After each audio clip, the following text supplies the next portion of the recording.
Healing from Depression with Tony. Welcome to my channel. How's everybody doing out there? How you guys doing on the inside? See, you can't spin me. I'm gonna ask you real stuff. How you guys doing on the inside? How you guys feeling on the inside? Because I know about that mask. I know about putting that mask on, man. And just want to make sure everybody. This is a place where hopefully we could have a safe place, a safe space for men to interact, to discuss things they don't discuss or don't feel safe discussing other places. So I wanted to create this space to be a safe place for men. There's no judgment, none of that. If you on that old just suck it up, tough it out, this is not the space for you. This is definitely not the channel for you. And I wish you luck wherever you go. But this is definitely not this is not that. And so last video I talked about turning the corner with depression and how life was. But this video, I'm gonna talk about after I turned the corner, how day-to-day life was for me. And I can only tell my personal story. I was getting better, so my stomach had stabilized, my sleep had started to stabilize. The intrusive thoughts weren't as much, but I was still walking around with the trauma of what I had just been through. And for me, that was like, whoa, what was, to, it was traumatic to, uh, to be gutted from the inside and feel like a shell of yourself, and physically and emotionally, and to always have been the strong one, the go-to person, the Mr. Fix It, and to the point where I couldn't even fix myself. You know, like I said, all those years of making sure everybody was okay, and then I was in the need of desperate help, and so yeah. But what life was day to day, like so I'd go to the gym. After I started to feel better, I'd be able to get back into a gym routine, and that was a slow mover because I didn't have the energy like I used to have. Of course, I didn't have my strength. I didn't have my stamina, so I had to slowly work on that. Eating meals, I had to relearn that to eat, to try to eat 3 meals a day and to get my appetite back, and to be able to multitask. See, that's a big one. That's something a lot of people don't talk about.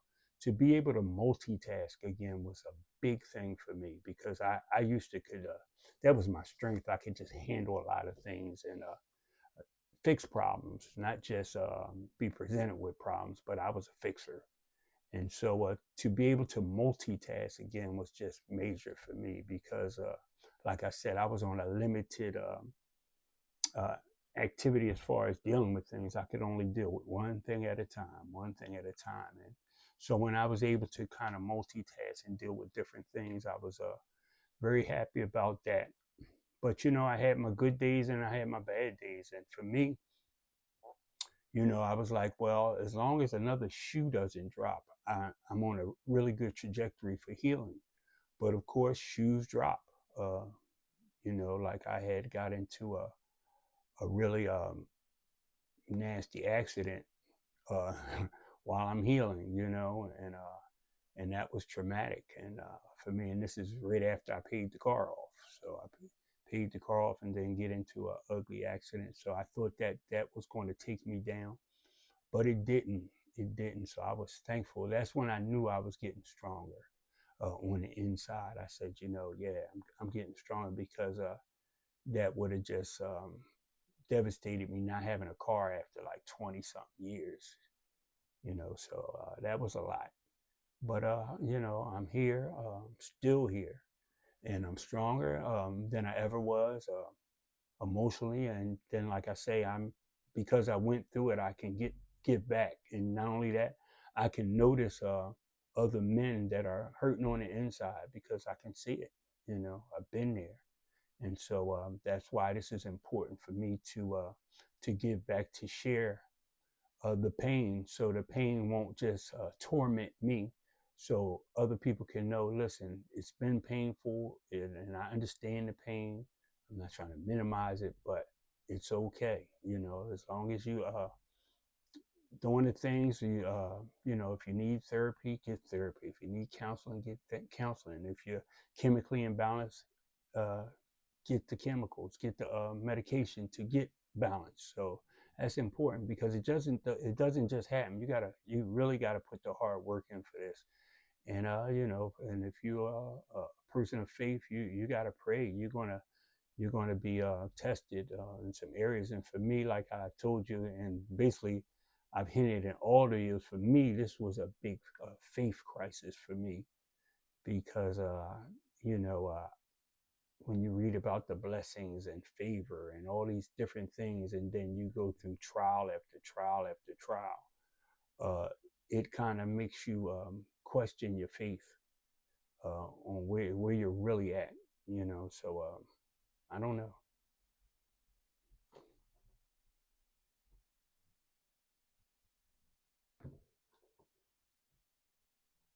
So with that being said, you know, uh, everyday life is still a journey. It's still maintenance to be done, and like I say, I pick and choose the kind of stuff that I enter into my mind, the type of stuff I listen to, the kind of places I go, and the people I be around. That's really important. I'm not around no negative energy.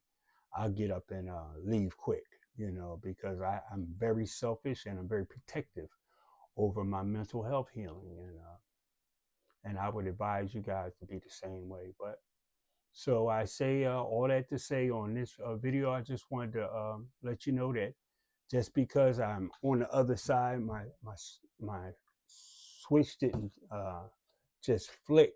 It is still a process. It's still a journey, and we're talking about years now. But I'm in a good space. My trajectory is even getting better. My weight's coming back. I feel healthy again. I don't know if you guys seen some of the other pictures, but it was just not great.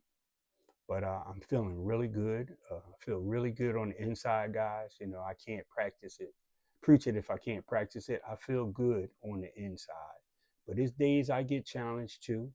But today I feel good on the inside, and I'm just reaching out to you guys and gals, and just wanted to say, hang in there, keep your head up. Um, this too shall pass. Rough days are sometimes they last a long time, but storms don't last forever. So I say, just be encouraged. Keep your head up, and we're going to stay on this journey. And I'm right here. I'm going to stay by your side. Um, I'm not going to abandon you in the middle. We're going to walk this journey together. I don't care how long it takes. So I'd like to hear back from you, some of you guys, gals. Tell me some of your struggles or some of the everyday things where you might be stuck at mentally. Let's talk about it and let's get through it. And thank you for coming.